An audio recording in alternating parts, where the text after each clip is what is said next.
Welcome everybody. This is Meet the Experts. We have my soul sister, ER nurse Jen, Canada's best ER nurse. Hi, Jen.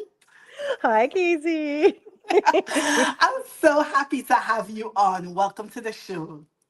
Oh my gosh, thank you very much for having me. Yes. Now, I have so many rapid fire questions for you. You want to just get into it? Let's go. Let's just Okay. go. Okay, Jen. So, just a background. Jen has been a nurse for over 16 years, so she is not new to nursing and she has so much gems, but I know we're going to get talking with the questions. Okay? So, after being a nurse for 16 years, Jen, what is the number one advice you would give to any nurse entering healthcare or the Take care of ER? you first. Take care of you first. Mm, mm. Now, Loyalty is Jen, great, but yes. take care of you. Yes, that's so true. And we're going to talk a little bit about your book because you have all the delicious things, but I just wanted to get these questions out. Okay. What strategy would you give a nurse that if they want to be successful in the emergency room? Trial and error. It's going to be trial and error. It's like no other department. Yeah. It's you're not expecting people to stay, hopefully. The key is to get in and get out and Yeah. to the most important thing, ask questions for sure. If you've got any questions, always just run it by somebody else. And then B, just know that it's going to take time because it is a Mhm. specialty. There's lots of things that people walk in the door, they don't seem that sick, and then things turn on a dime. You can't assume that people are going to stay as well or as sick as they do when they first come in the door. So things can change. If they're going to change, it's more than likely in the ER. So please do not get comfortable with just letting people be. Okay. Good advice, Jan. Good advice. Okay, let's see a little bit about your justice, your wanting to do what is right for healthcare. So this question is, if time, money, bureaucracy was not an issue, how would you tackle healthcare? What is your solutions? First and foremost, very upfront and honest DNR conversations. Do not resuscitate conversations. First and foremost, started when you turn 21 or 19, whenever the voting age is, we start talking Mm-hmm. about it. It's not in depth. It's just very, what do you think? You are you going to sign the organ donor thing on your driver's license? If you're going to, let's have a conversation. What does that actually entail? First and foremost. Second would be universal health care for all. We're very, very lucky in Canada to have access to that. It is not perfect. It's not Okay. perfect Okay. by any means, shape, or form. It has Mm-hmm. its pros, it has its cons, just like everything else. But Mm-hmm. to not have to worry about what would happen if I was admitted for 40 days Wow. financially, that never even clicks into my consciousness ever. Wow. Um, it's just something that we don't think about, and I actually kind of worry about you guys. I Yeah. would love to know how that plays into your psyches and the weight of what you do day to day um, as an American. And then, so that's without health condition, like chronic health conditions. Then what happens when you do have chronic health conditions? Like, how does that kind Yeah. of weigh on you? Yes. And it does Um, mean. Yeah, it's Mhm. nuts. Like it would be very interesting to see some data about like if that chronic stress actually worsens things in the long road. Mm-hmm. Mm-hmm. Yeah. Universal healthcare. I love it, Jen. I love it. Okay, I'm keeping on with my questions. If you were in front of 100 chief nursing officers or hospital executives from around the world, what Mhm. is one impactful statement you would make about supporting healthcare workers through grief? Um, So grief in particular can be like the actual passing of a patient or that kind of thing. But there's also the grief of getting hit and the violence that occurs within the ER and healthcare on the daily. I would ask if they could please stop asking us what we could have done differently. That would be my first thing. If that phrase could never, ever be used ever again, I would be so thrilled. And then if we could get away from the pizza parties. And if you're going to stay with pizza parties at the very latest, please make sure night shift is included. We always get Yes. leftovers. It's been left out all day. There's Yeah. nothing really left over. The night shift gets forgotten. So please be aware that there are many of us, myself included, who work straight nights. So Mhm. just remember your night shifters. Yes, I love it. I love it. Okay, you're on a roll, Jen. You're on a roll. If you could be a nurse with a voice for nurses around the world, speaking to world leaders, what is one thing you would share that you think will make an impact on our profession? Nursing is way more than just what you learn in the textbooks. Nursing is an all-consuming day in, day out job that we just can't clock out. We can't just tap our badge on on the scheduler and walk away. It's one of those things where we take this home with us. And so being able to realize that is part of the job, giving us access to resources to better cope with that portion of the job, and pay reflecting that this is more than just what we used to do in the 1950s. Nursing has come a very, very long way, and so I think both our pay and the respect levels should also reflect that. Ooh, I agree. Beautiful, beautiful.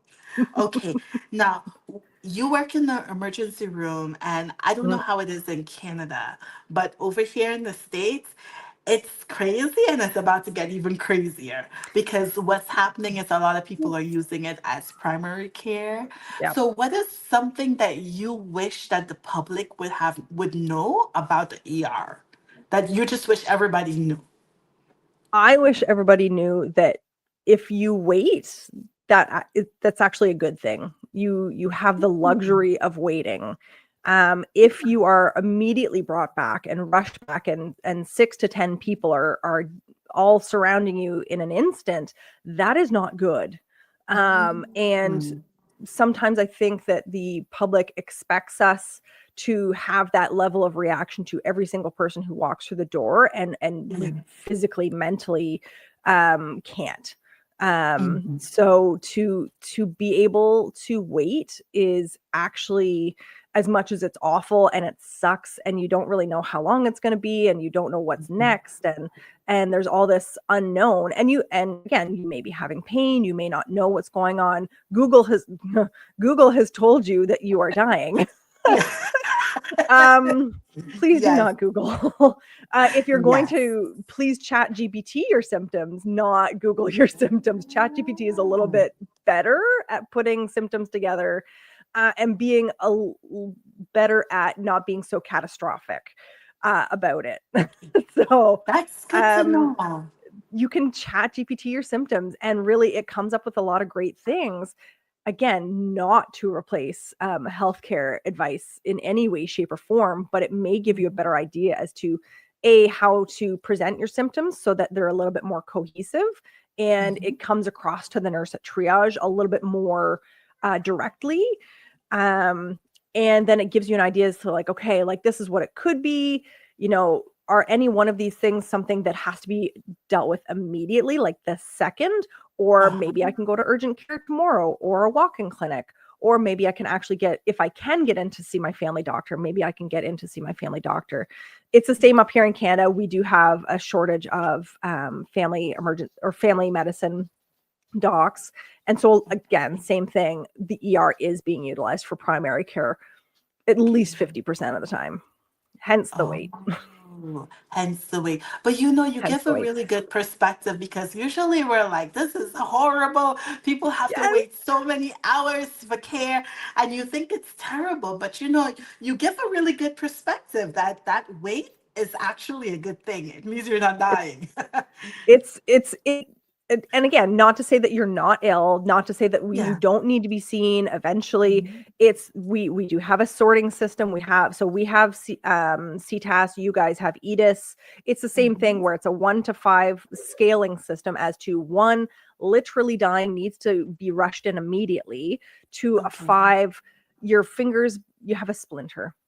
It's not infected. Okay. It's just there. It's causing you a little bit of pain, but it's not Yeah. crazy.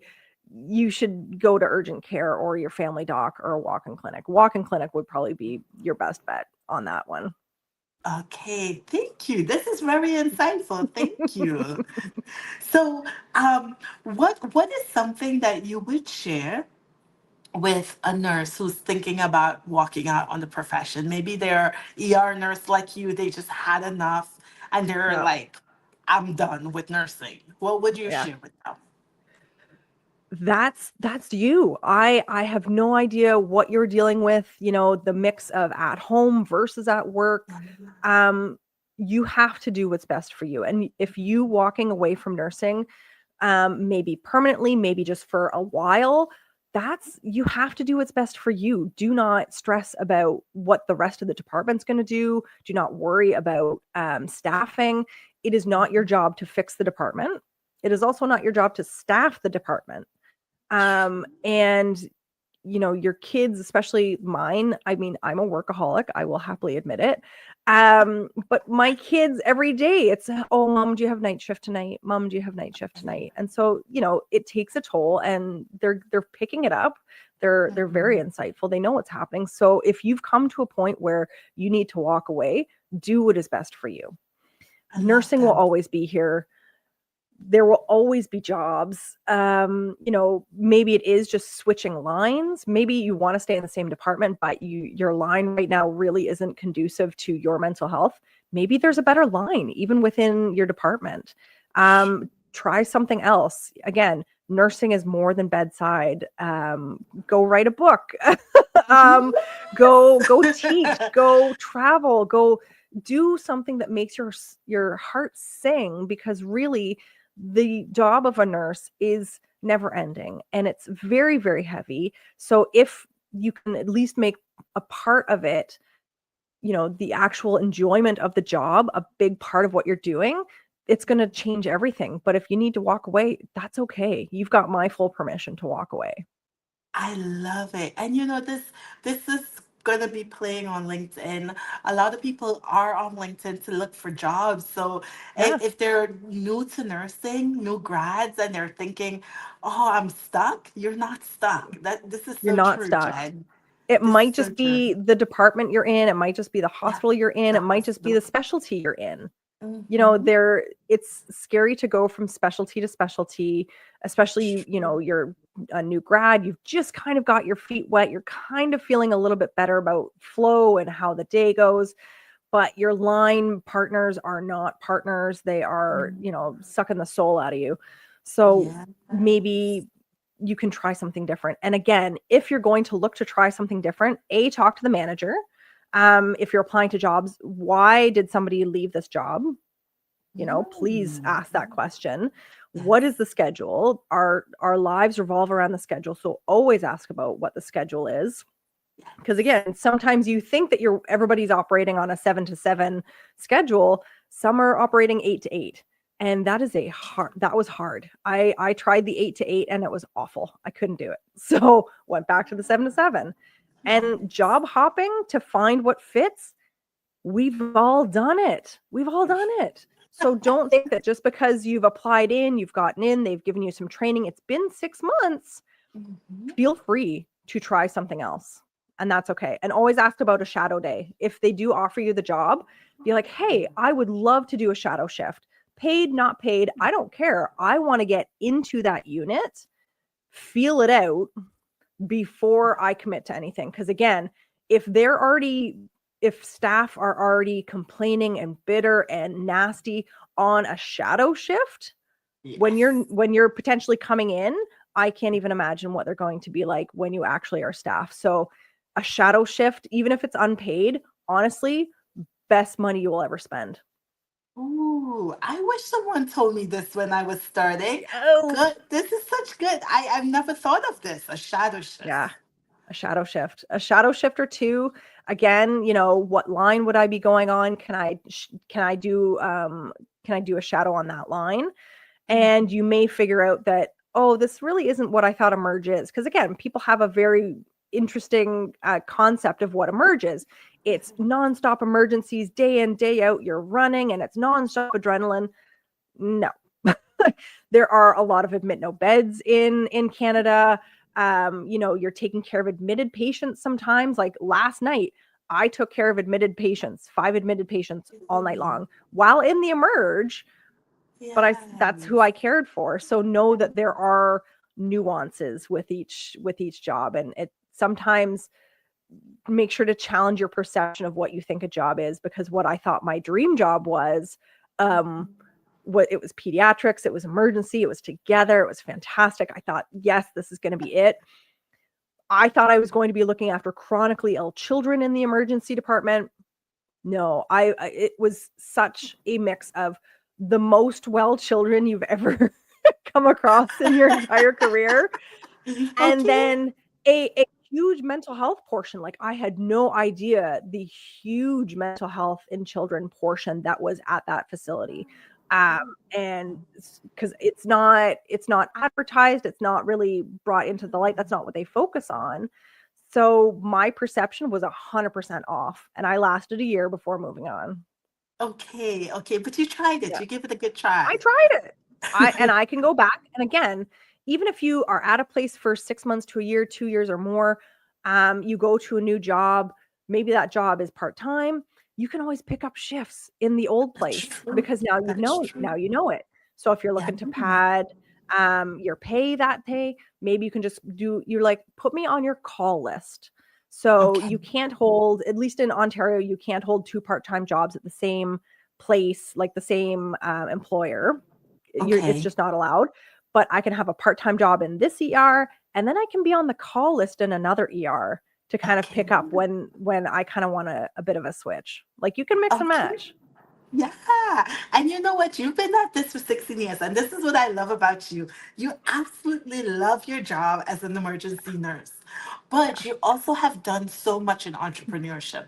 So tell us, let's talk a little bit about your entrepreneurship journey, because it's kind of like morphed. You started off as a writer, and now you have Yeah. products, you have journals, and you have book, you have journals, you're dabbling into AI. So Oh I my just had a question for you. Like yes. what when it comes to innovation and entrepreneurship, like what advice would you give a nurse who they're because the world of AI is so new, or they're thinking Mhm. about writing a book and they're just so scared and they don't know where to start and they're too afraid to fail. What Yeah. advice would you give them? I have failed so much. So much. It is not about, there is no perfect. My kids know this. I tell them daily, there is no perfect. Instagram is just a version. What's on in the internet is just a version. You will fail. My original business idea was of me going to people's homes in 2020 as an emergency nurse, going into their homes and checking on them, because the people who when the pandemic started, the people who actually were coming into the emerge were so much sicker than we had seen them previously. And that's because they put off for days and days and days coming in because they were scared to come in. So I thought, Mhm. oh, I'm already being exposed, it's already a thing. Why don't I go into people's homes, give them kind of a once over, call their family doc, send an update, suggest, hey, maybe we could do this instead of this, and keep them at home and keep them safe. And then give an update to the doc to be like, hey, just so you know, this patient, I've done a med review and they've got three different, water pills from three Yeah. different doctors, one family Yes. doc and two specialists. So Mhm. unfortunately, like, I think their potassium's probably in their boots, and they're not really coping too well. Like, this needs to be adjusted. Yes. But somebody, again, more of like a care coordinator, where Mhm. I'm physically seeing this person, because again, in 2020 when everything was virtual, True.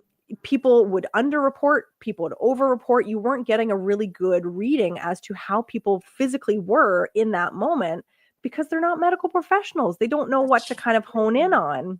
So Yes. that was the first business idea. I thought, oh, this is going to be great. My buddies were like, oh, hire me. We'll do this. It'll be awesome. Yes. Not, not one, not one visit, not No. one. Because again, No. Canada, we don't want to pay for healthcare. We get very upset Hey, if we have to pay yes. 25 bucks for a sling for your busted arm. There, people again, know your population, feel out your Mm. population. I'm glad that I didn't Yes. really put a lot of money into it up front because I was just kind of testing the waters. Mhm. Um, Pivot. I've Mhm. pivoted now 4 times, I think. I've tried Yes. one thing, that didn't work. I tried another thing, IV hydration, you know, that didn't really work, but that was because I was in the wrong area. Like, I was in a very small Oh, rural town, and it's very yeah. expensive, again, and Yes. not covered by benefits, so Yes. wasn't gonna go. So, Lucrative. turning and doing that and then writing the book, um, it all will come together at a point, and now where I'm focusing on new graduate nurses and supporting them and coming up with this retention program that hopefully can help them 24/7, 365. um, that's that's really stuck, and that's what's kind of it'll pivot a little bit, but only to Yes. add portions to it. So it's like, okay, Okay. this is what's working. This is what's going to go. But be open to the pivot because it Yes. still could be a great idea, but it's just not Yes. wrong market, wrong Um, time, wrong volume, wrong population. It takes time. It's okay to fail. I love that. And for nurses, a lot of times I think because we lead with heart, so many of our ideas are really good because Yes, the ideas coming from the heart. It's just figuring out the payer or figuring out the yes. population that we're serving. Yeah. The payer is key. And again, Yeah. working within hospital systems and figuring out who can buy and who may be really, really interested, but doesn't really have any buying power. Like, it's taken time to figure out, okay, who actually has the buying power? Who do I actually need to target? And that may vary from hospital to hospital just based on size alone. That's true. Such good advice, Jen. Thank you so Yeah, much. Thank you no for problem. sharing. I mean, it sounds all easy, but this is It's like not. It's years. not easy. It's finding Years of moments, it's going with it. And again, you can do a slow start. Like, it doesn't have to be the website doesn't have to be done in an instant, your business cards and the logo. I really went down a rabbit hole with the first business card and logo and all that because that's what I found interesting. Yes. When in reality, I probably should have been actually figuring out if my population was the right population, if that was going to go. Yes. I think being seasoned in entrepreneurship, I think that's one of the that's a cheat code for nurses Yes. who are new. Yeah. Figure out who's buying your product first before you go in Yeah. all in on the marketing. Yes. Oh, watch and be very careful with the marketing and the Yes. subscriptions. I finally went through my Yes. finances after, oh, why am I not being able to pay off the credit card and what's going on? And sure enough, like, had $1,500 a month worth of different subscriptions that I Uh-huh. didn't even know were running. Yes. Yes. Because you set So, it and forget it. yes. Yeah. Or in the moment, you're like, oh, I really need this in the moment. Well, that's fine in the Mhm. moment, but 6 months from now, I didn't need that service. I Yes. found something else that worked better for me. Keep your credit card statements close at hand at all times. Mhm. Go through monthly, because Yes. again, sometimes you'll have a yearly charge that comes through, and you're like, "Why is that? Like, why is the credit card crazy?" You're like, Yeah. "Oh, all of a sudden that service had signed up for yearly renewals." Yes. Well, crap, here we are. Yes, yes, absolutely. Yeah. Very good for beginners, for entrepreneurs. Jen, now getting into a little bit of your personal reflections and the legacy you want to leave for nursing. Yeah. Who has been the most impactful person in your nursing career? Oh my gosh. Honestly, there's so many. It Yeah. it ranges from the one nursing professor who very casually mentioned one time in 4th year to trust your gut. had no other Mm. context and then just kept talking. Mhm. To, you know, as much as we all hate the nursing bullies, there were a lot of lessons that came through bullies, that it's like, okay, I'm not going to put up with this, and I'm not going to put up with watching or having anybody else do it to anybody else. So Mhm. if you're going to think that you're going to pull the sink or swim card with a new grad in front of me, think again. It is not happening. We are not playing that game anymore. It's the coworkers that took the time, that saw when you were actually struggling, to pull you aside and say, hey, are you doing okay? Because you're not acting like you normally do. Like you're really negative, and you're, you know, really in a mood all the time. Like, are you okay? Like, and you know, burnout is so insidious sometimes that we don't even see it happening because it happens so slow. And it's not until, you know, a Mm. really close coworker finally grabs you to say, like, you need to get checked out, like something more is up. And then being able to be the coworker who very politely can pull another coworker aside to be like, I'm worried about you. I want to make sure that you're doing okay, because I have noticed a change over the past couple of months. Mhm. You know, it's the patients who are actually the great patients who remind you as to why you're doing it day in and day out. You know, those thank yous and some of the stories that you get from patients, those are the things that really keep you going long term. Mhm. And then write those stories down, because truly, you know, I thank me, because it's been a crazy journey, and the number of times that I could have quit are countless, and would Mhm. have full reason to have walked away from nursing multiple times over the last, what, 16, 17 years. So it's, you know, don't forget to thank yourself, because we're going through a lot. Yes. You know, and I really believe so many people are under celebrated because Yeah, they're waiting for someone to come celebrate them. yeah. But thanking Celebrate yourself, you. celebrating yourself, Celebrate. that's Go take yourself out for breakfast after a really yeah. rough night shift. Go, Oh, you know, buy yourself the really comfy, cozy sweater for work. It's got, you know, I live in hoodies. So, you know, the big black hoodie with the nice, it's all yeah. fleecy and it's all warm and cozy and it's got something inspirational on it, is just my most favorite things. Oh, that's so beautiful, Jen. So beautiful. Such good advice. So let's talk about your book. You wrote this amazing book about nursing intuition. What would you Yeah. want your legacy to be? How do you want nurses to remember you and your impact to nursing?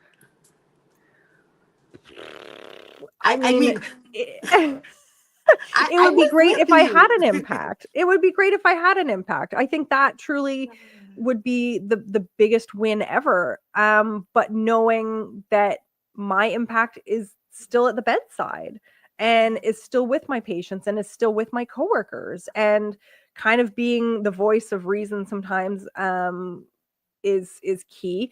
And then knowing full well that also I need to be the one being spoken to, that somebody else needs to be the voice of reason, because I've kind of gone off the rails.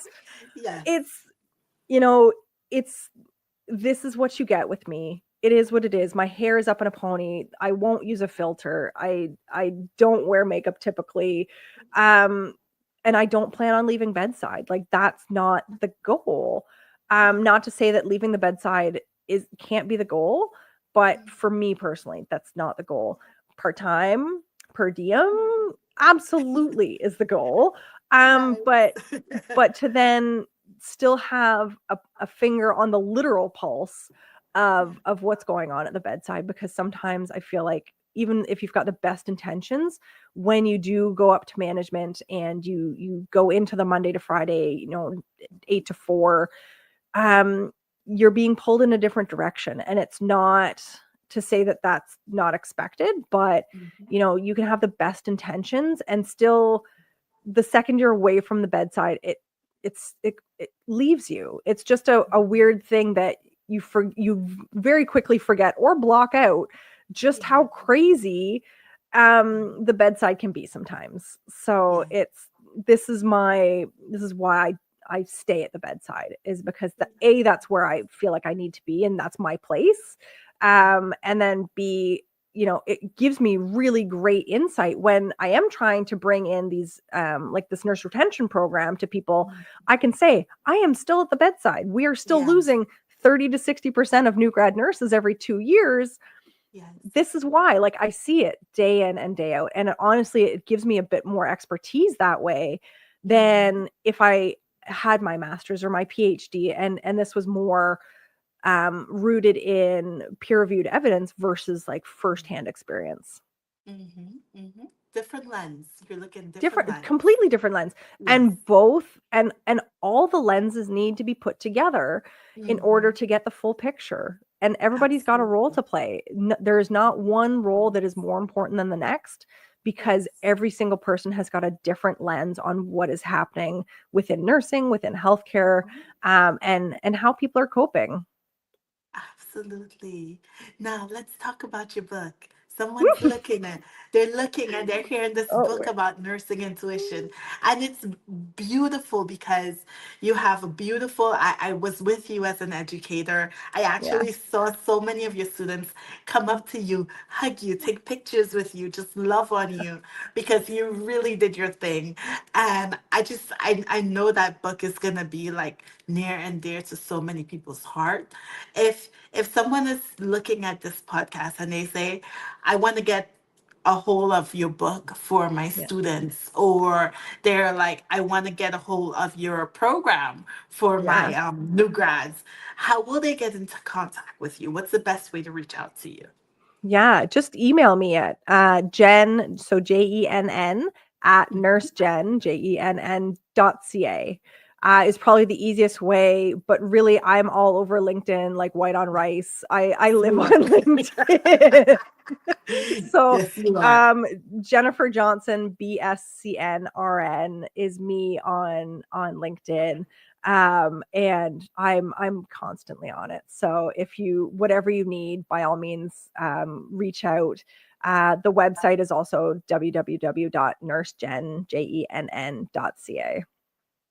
Beautiful, beautiful. Now, who do you think is the best person to read your book right now? New nurses, so student Nurses. nurses, and new grad nurses, it is a very easy read.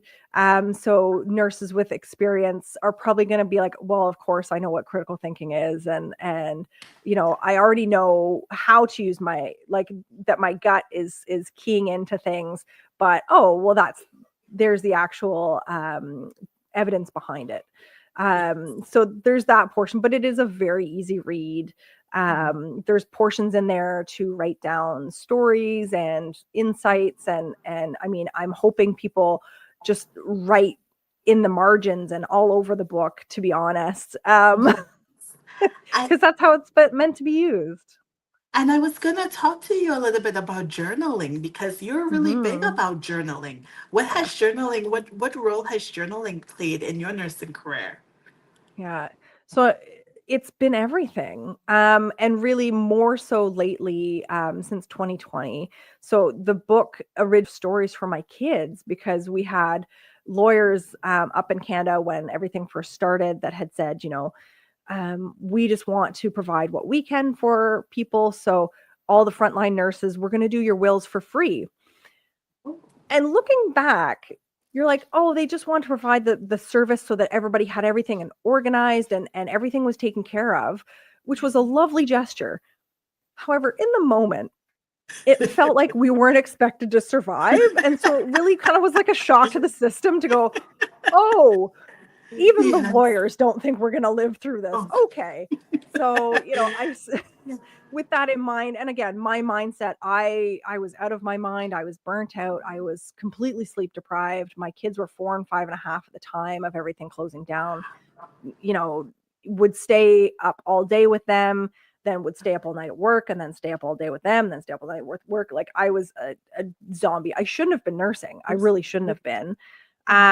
But it led to the wall being finally lowered enough that I could go into these stories for my kids, and just to say, well, here are my couple of really good stories. And then after I got those out, I was like, oh, all the trauma that had been building for 14, 15 years just let and I couldn't stop it. And it was only after taking a step back of writing all of it, I said, oh, okay, this is more than just stories for my kids. Like there's more to this that's going on. Wow. Jen, you're such a beautiful soul. Mm. Anybody just in your presence, you are a nurse at heart. You are a nurse's nurse. And I am so You are, and I'm so grateful that I was able to spend some time with you to get to know you in person, not just on LinkedIn. To sleep And together in two different spots. yes, we sleep together. We got to be Went to roomies. camp together, roomies. It was so awesome. It was so awesome. And you are such a beautiful soul. You have so Thank much to you. give. And so the reason I do this is so that valuable people like you can become visible. You could be more than just a post, but we get to Yeah. hear a little bit of your insight. So thank you so much for your time, for your Oh my gosh. experience, for your gems. This has been wonderful. My gosh. Do you, Thank you for having me and for putting up with absolutely, me during absolutely. NurseCon. Do you have? It was wonderful. Do you It have was any so good. You have any closing words for any of the nurses who are looking in on this podcast right now, or any of the Just people in general? just trust your gut. I Your love body it. knows. Your body knows what's going on way before you do. Your mind needs a moment more to catch up. But in the moment, trust your gut always. Beautiful, beautiful. Well, you got it, guys. If you have any questions for Nurse Jen, please leave it in the comments below. I'll be sure to get it to her. Thank you so much, Jen, for joining us today. And we'll see you next week, Sunday at 4 p.m. Meet the experts. Woo. Thank you for joining.